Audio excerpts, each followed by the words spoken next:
જો હું ખોપીના લોકોને સમજાવવા માટે ગયો, ખોપી સાગબારા તાલુકાના ખેડૂતોને સમજાવવા માટે ગયો કે આજનો કાર્યક્રમ આપણે મોકૂફ રાખ્યો છે અને હવે પછી સરકારમાં આ જમીન બાબતે મંત્રણા થશે અને પછીનો કાર્યક્રમ પછી આપણે વિચારીશું, ત્યાં સુધી સરકાર પર આપણે એમનો વિશ્વાસ રાખીએ, આ સમજાવવા માટે જતો હતો.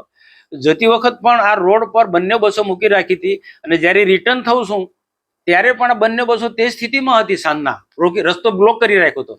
અને મારે મિટિંગમાં ઘણા બધા લોકોએ એ રસ્તે જવા આવનારા લોકો પણ મને કીધું કે સાહેબ આ રસ્તો બ્લોક કરી રાખ્યો છે. એટલે રિટર્નમાં જ્યારે હું આવું છું ત્યારે તે સ્થિતિમાં બસો હતી અને અમારા કાર્યકર્તાએ કીધું કે મને આ બધા અમારા વાહનો જવા દો. ત્યારે એમની સાથે ત્યાંના જે પોલીસ અધિકારીઓ હતા ને જંગલ ખાતાના અધિકારીઓ તેમની સાથે રકઝક થઈ, એટલે હું ગાડીમાંથી ઉતર્યો. મેં પણ એમને કીધું કે તમે વ્યવસ્થા જાળવવા માટે આવ્યા છે તો તમે તે કામ કરો, રોડ તો ખુલ્લો રાખો. જંગલમાં લોકો જતા હોય ત્યાં તમે રોકો, પણ રોડ કેમ બ્લોક કરી રાખો છો? તો એમને કીધું કે અમારા સુરતના ડીએસપી સાહેબ છે, ડીએફઓ સાહેબ છે અને એમના પર સરકારમાંથી એવી કડક સૂચના છે કે આ વિસ્તારની અંદર ચકલી પણ ના ફરકવી જોઈએ. તો અમે કોઈને જવા નથી દેવાના. ભાઈ મેં પછી ગુસ્સામાં આવ્યો, બીકોઝ તમારા બાપનો રસ્તો છે, મેં કીધું રોકી રાખો આ રીતના, લોકોને જતા કેમ રોકો છો? જાહેર રસ્તો છે, કોઈ પણ રસ્તો જોઈ. અને એવું થોડું કે આ જંગલની જમીન ખેડનારા લોકો એકલા જ આ રસ્તે જાય છે. અહીંયા તો આ જાહેર રસ્તો તો સાગબારાથી ડેડિયાપાડા અને ડેડિયાપાડાથી સાગબારા વચ્ચે નો જાહેર માર્ગ છે, એ તમે રોકી ના શકો.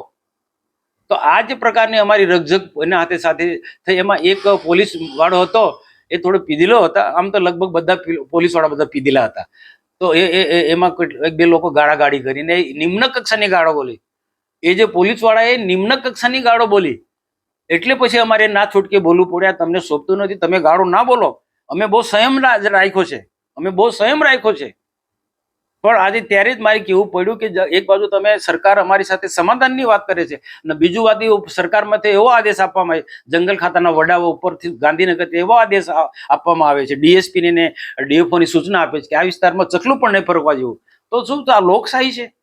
આદિવાસીઓ પર આ રીતના તમે જુલમ ગુજારો છો, આ રીતના ત્રાસ ગુજારો છો. એ રીતના મેં એમને જ કહ્યું હતું. અને આ બધો આખો વિડીયો ત્યાં કેટલાક લોકોએ વિડીયો ઉતાર્યો છે ને વાયરલ થયો છે. પણ હકીકતમાં હું સાગબારા ખોપી ગામમાં લોકોને સમજાવવા માટે ગયો અને મારી વાત માની પણ ગયા. પણ આ ઘટના પરથી લોકો વધારે ગુસ્સે થયા છે. આ જે ઘટના પછી જે સમાધાનની જે મંત્રણા માટે વાતચીત ચાલતી હતી એના બદલે લોકો વધારે ગુસ્સો થયા છે. હવે કાં તો મારા પર પણ વિશ્વાસ ના મૂકે, અમારી જે ટીમ છે એના પર પણ વિશ્વાસ ના મૂકે, એ પ્રકારની સ્થિતિની નિર્માણ થઈ. અને આ જો વાતાવરણ નિર્માણ કર્યું હોય તો વન વિભાગના વડાઓએ આ પ્રકારનું કૃત્ય કર્યું છે. એમાં ડીએફઓ અને ડીએસપી જવાબદાર છે, કારણ કે ત્યાંના બધા પોલીસ વાળાને અમુક જે સ્થળ પરના અધિકારીને પૂછ્યું, ડીવાયએસપી જે એ છે, પછી બીજા નાયબ સબ ડીએફઓ કક્ષાના જાદવ કરીને છે, આ બધાને પૂછ્યું. તેમને કીધું ગાંધીનગરથી અમને આદેશ છે. એમનો ડીએફઓ સબ ડીએફઓ જાદવ કરીને છે, એને એવું કે ઉપરથી કીધું કે અમને ઉપરથી આદેશ છે ગાંધીનગર કક્ષાએ. તો ગાંધીનગર વાળો મંત્રીઓ અમને સમાધાનની વાત કરે છે અને બીજી બાજુ એમના અધિકારીઓ, ગાંધીનગરના અધિકારીઓ તો ચકલું પણ ના ફરકવું જોઈએ. તો આના માટે સખત લોકોમાં નારાજગી છે. અમે આવનારા દિવસોમાં આ નર્મદા જિલ્લાના બધા જ લોકો જે જંગલની જમીન ખેડે છે એ બધા જ લોકો જે પેન્ડિંગ દાવા વાળા બધા ભેગા થવાના છે અને આ જે પ્રકારનું સાગબારાના તાલુકાના ખેડૂતો સાથે અન્યાય કરી રહ્યા છે એનો બધા વિરોધ કરવાના છે. કારણ કે સાગબારાના તાલુકાના રોકે છે અને ઉમરપાડા તાલુકાના લોકોને ખેડવા દે છે. આ બેધારીથી તો નહીં ચાલે ને. કાં તો રોકો તો સુરત જિલ્લા ઉમરપાડા તાલુકાનો પણ રોકો અને ખેડવા દો છો, સુરત વાળાને ખેડવા દો, ઉમરપાડાને તો નર્મદા જિલ્લાના સાગબારાનો પણ ખેડવા દો. તો આ જ પ્રકારની જે પોલિસી છે એનો સખત નારાજગી છે. હવે એમાં શું છે, હું થોડો પાછળ હતો ને મારા જે બીજા કાર્યકર્તા બધા હતા એ લોકોએ કીધું ભાઈ રસ્તો ખુલ્લો કરો. સવારે પણ રસ્તો ખુલ્લો રાખ્યો, સવારે પણ રસ્તો તમે બંધ કરી રાખ્યો હતો. સવારે જતી વખત પણ 2 બસો મૂકી રાખી હતી અને હમણાં પણ 2 બસો મૂકી રાખી છે. અને આજે લોકો અમને બહુ રજૂઆત કરી છે, પોલીસ બહુ હેરાન કરી છે, લોકોએ વાત કરી. તો આ બરોબર નથી. તો એ વખતે પેલો પોલીસ વાળો હતો, એમની સાથે મા બેન સામે ગાળો બોલ્યો એટલે પછી મારે ઉતરવું પડે. પછી મેં કીધું તું ગાળ ના બોલ, એ જે અભદ્ર ભાષાનો પ્રયોગ કર્યો આપના પર કર્યો હતો કે આપણા કાર્ય? હવે એવું કે મેં જનરલી બધા લોકો પર કર્યો, કોઈ વ્યક્તિ પર નથી. એમને એમ કેવું છે કે એમને એક વ્યક્તિ કે બધા તમે એમ કે કમ રસ્તો કમ ખુલ્લો કરાવો છો.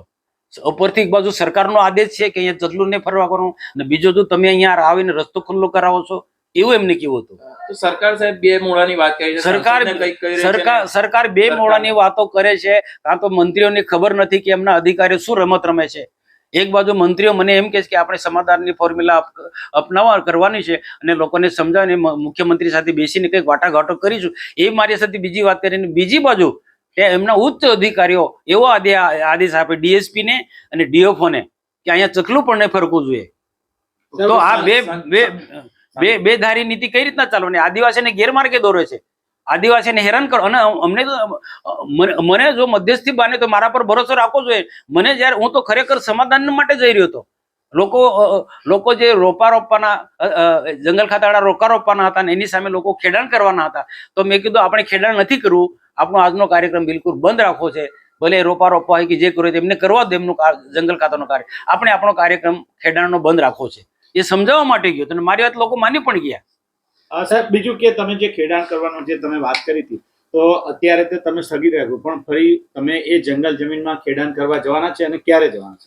જો આ વાત હજુ સરકાર સુધી, જે આ ઘટના ઘટી એવા સરકાર સુધી હું પહોંચાડવાનો છે. અને સરકારના જે મંત્રીઓ મારી સાથે ત્રણ મંત્રીઓ જે વાતચીત કરી એમને જ કહેવાનો છે કે ભાઈ આના હવે શું કરવાનું. લોકો તો શું છે, મારી પણ વાત નથી માનવાના. હું સહકાર નહીં આપું તો પણ લોકો એમની રીતે ખેડાણ તો ચાલુ કરવાના જ છે, કારણ કે સુરતના લોકો ખેડે છે અને આમને રોકવામાં આવે એટલે વધારે નારાજગી છે. હું તો જવાનો છું.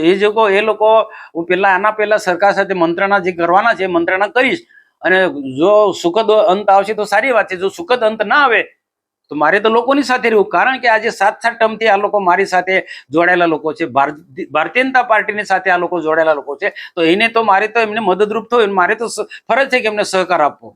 તમે ખેતી કરવા જવાના કે જંગલ જમીન? મારી ખેતી નથી, હું ખેતી નથી કરવા, પણ જે ખેડવા જવાને એને મદદરૂપ થઈશ.